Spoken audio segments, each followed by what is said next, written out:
আমি এখন দাঁড়িয়ে আছি টুর্নামেন্টের সব থেকে বড় শপিং মল একতা শপিং মল। আর আমাদের সাথে রয়েছে নানা, ওরফে রিপন নানা, আপনারা সবাই জানেন। আর আমি যদি বলি আপনার বাসায় যদি কারেন্ট নষ্ট হয়, আপনি শুধু ফোন দেবেন আর আপনার বাসায় মিস্ত্রি চলে যাবে, তাহলে কেমন হয়? আর আপনি কি আপনার বাসার ইলেকট্রিক কাজ নিয়ে ভাবছেন? তাহলে আর দেরি কিসের? এক্ষুনি স্ক্রিনে দেওয়া নাম্বারে যোগাযোগ করুন। আর এই নাম্বারে আপনি ফোন দিলে পেয়ে যাবেন রিপন নানার পরিচয়। তো কাহিনী আছে নানা, আপনি এই পর্যন্ত কতটা প্রজেক্ট কমপ্লিট করেছেন?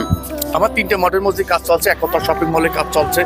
শেষ মুহূর্তে একতা শপিং মল হ্যান্ডওভার দেবো, দুটো হ্যান্ডওভার হয়ে গেছে, তারপরে কিছু বাদ আছে। আবার নতুন করে শুরু করেছি নিউ মার্কেটটা, হরিণাকুণ্ড নিউ মার্কেট, সবচেয়ে বড় নিউ মার্কেট, 46,000 স্কোয়ার ফিটের নিউ মার্কেটে কাজ চলছে। আচ্ছা, আপনার আন্ডারে কতজন মানুষ কাজ করে? আমার আন্ডারে 22 জন কাজ করে। 22 জন। তো নানা, আপনি কি ধরনের কাজ করেন? তোমার কথা বুঝিনি আমি। আমি বলতে চাচ্ছি, আপনি কি এমন বড় বড় প্রজেক্টের কাজই করেন নাকি বাসার বাড়ির না, কাজ? আমি বাসা বাড়ির কাজগুলো করি, সব কাজগুলো করি। আমি বড় বড় যে বিল্ডিংগুলো আছে, একতলা, দুইতলা, তিনতলা, সব বিল্ডিং আমি কাজ করি।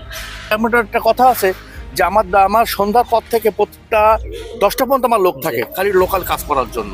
আমার এই নাম্বার রিং দেওয়ার সাথে সাথে আমার পাবে। তো আর দেরি কিসের, এখনই যোগাযোগ করুন স্ক্রিনে দেওয়া নাম্বারে আর করে নিন আপনার বাসা বাড়ির কাজ।